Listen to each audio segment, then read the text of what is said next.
Education लिफ India में आपका स्वागत है। आज हम बात करेंगे पार्शियली डेरिवेटिव की। वो what is partial derivative, how do you compute it, what does it mean, इसका मेन क्या है। तो बिल्ड कैसे करेंगे। सबसे पहले हमारे पास क्या होना चाहिए पार्शियली डेरिवेटिव के लिए, मल्टी वेरिएबल फंक्शन होना चाहिए। किस टाइप के होते हैं मल्टी वेरिएबल फंक्शन, जैसे कि ये एग्जाम्पल है एफ एक्स वाई, यानी फंक्शन क्या है एक्स और वाई में है, एक्स के आर और y। Compute partially derivative look something like this. यदि हमें curly F by curly X या del F Y del X करते हैं तो क्या आ जाएगा इस तरह से। तो x के रिस्पेक्ट में है तो y as a constant work करेगा, तो हमारा डेरिवेटिव क्या आ जाएगा 2xy।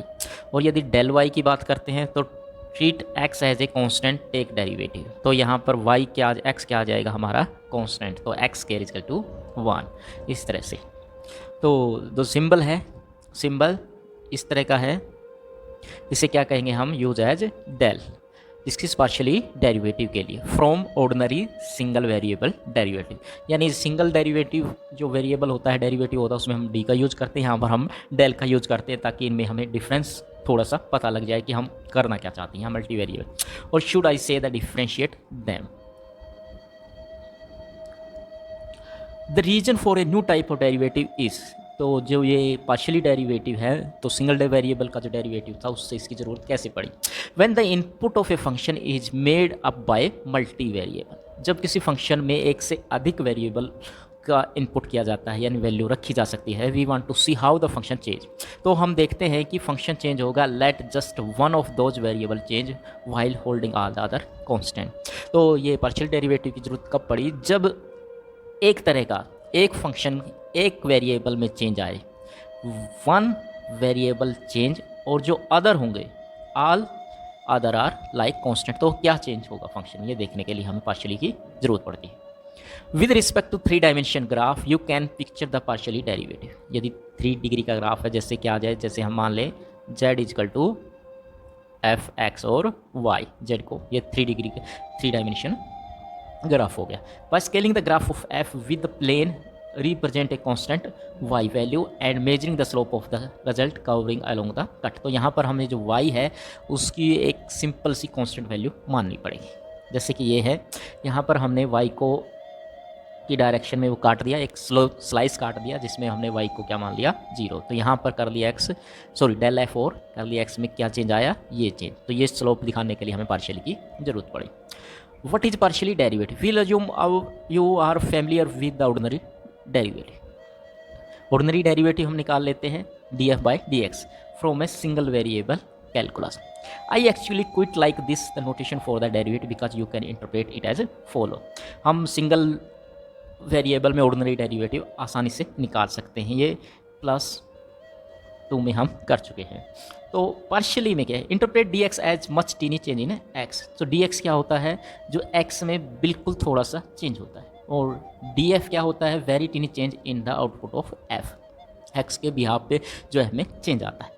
Where it is understood that this tiny change is whatever result from the tiny change D X to input, यानी डी एफ में जो चेंज आया है और डी एक्स में जो चेंज आया है, यानी डी एक्स में जो चेंज आया है उसका और डी एक्स एफ में क्या चेंज आया है, इन दोनों का जो रेशियो आएगा, रेट ऑफ चेंज आएगा, वही हमारा ऑर्डिनरी डेरिवेटिव था।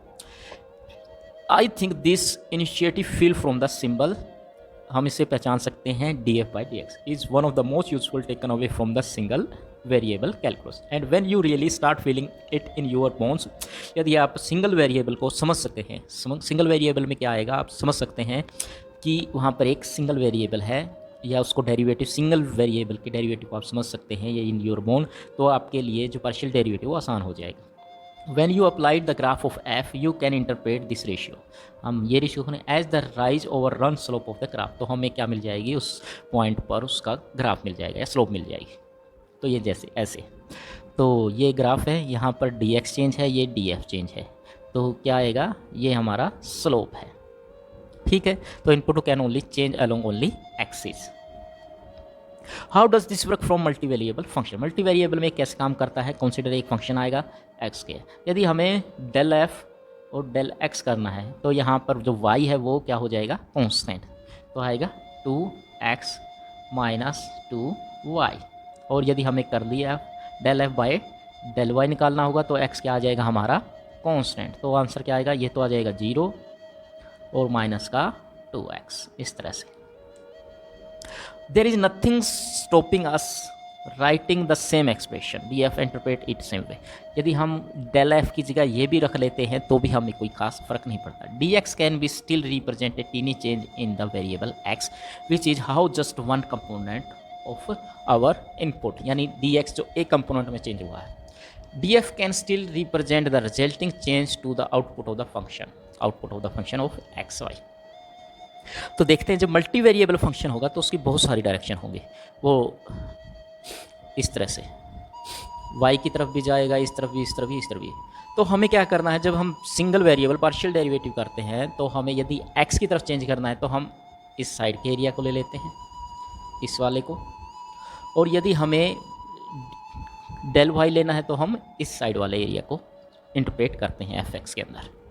समझ में आ गया, ये पाथ है, यानी पाथ का मतलब है कि कोई ऐसे जा रहा है, कोई ऐसे जा रहा है, यानी कोई स्क्वायर में जा रहा है, सर्कल में जा रहा है, कोई X square equal to Y square, कोई लाइन में जा रहा है एक्स इजकल टू वाई, और कोई पैराबोला की फॉर्म में जा रहा है एक्स इजकल टू वाई का स्क्वायर या क्यूब का स्क्वायर, इस तरह से।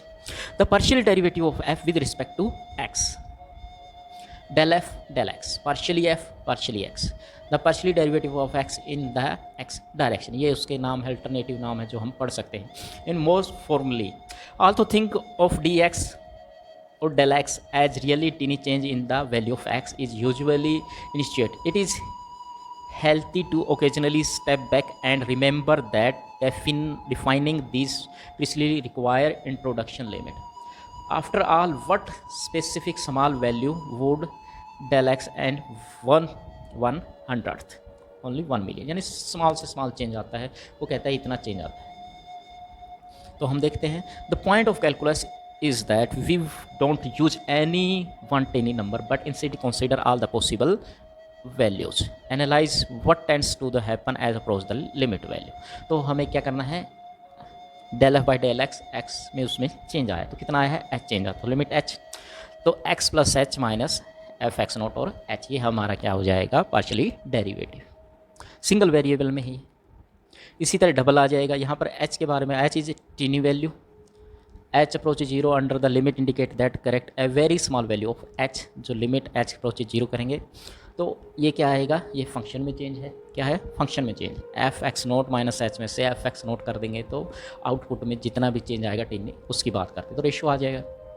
लेकिन यदि मल्टी वेरिएबल है function, if F X is X Y Y Y Z X जो भी है सब, यानी बहुत सारी जो function with multiple input here, तो कर लिया एक्स वाई नोट और जोड़, तो एच आ गया। तो यदि एक्स में है तो ये आएगा, यदि सिर्फ एक्स में चेंज करना है तो हमें एक्स प्लस एच नोट, बाकी सब same Y not Y Z, और इसमें से क्या घट जाएगा, F X not Y not और so on.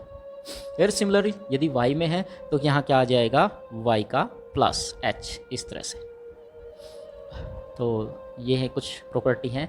If U is a function of F X we have differentiate partial derivative with respect to then Y is treated as a constant. Similar जो हम बता रहे हैं कि you किसका function है, x Y का, यदि एक्स के रिस्पेक्ट में करेंगे तो वाई ट्रीट होगा किसकी तरह, कांस्टेंट की तरह, और यदि वाई के रिस्पेक्ट में करेंगे तो एक्स क्या हो जाएगा, कांस्टेंट। यदि जेड यू वी एक्स है और यू वी किसके हैं, एक्स, तो करली जेड में आएगा दोनों ही एक्स के रिस्पेक्ट में डेरिवेटिव आएंगे, प्लस माइनस जो भी, और वाई वाला भी, ठीक है। Z equal to U V है तो हमें क्या करना पड़ेगा, पहले जो प्रोडक्ट रूल है हमारा वी का, कर ली वी वाई कर ली एक्स और वी का वाई, इस तरह से। और यदि मल्टीपल है तो क्या करना पड़ेगा, वी का स्क्वायर और ऊपर जो है डेरिवेटिव का रूल, इसी तरह यहाँ वी का स्क्वायर और ये, तो इस तरह से हमें क्या आ जाएगा, पार्शियली डेरिवेटिव को सोल्व करने का साधारण सा तरीका आ जाएगा। तो थैंक यू। यदि आपको पार्शियली डेरिवेटिव के कॉन्सेप्ट के बारे में अब भी कुछ ना पता लगा तो आप कमेंट में लिख सकते हैं, हम इसे दोबारा समझाने की कोशिश करेंगे। धन्यवाद।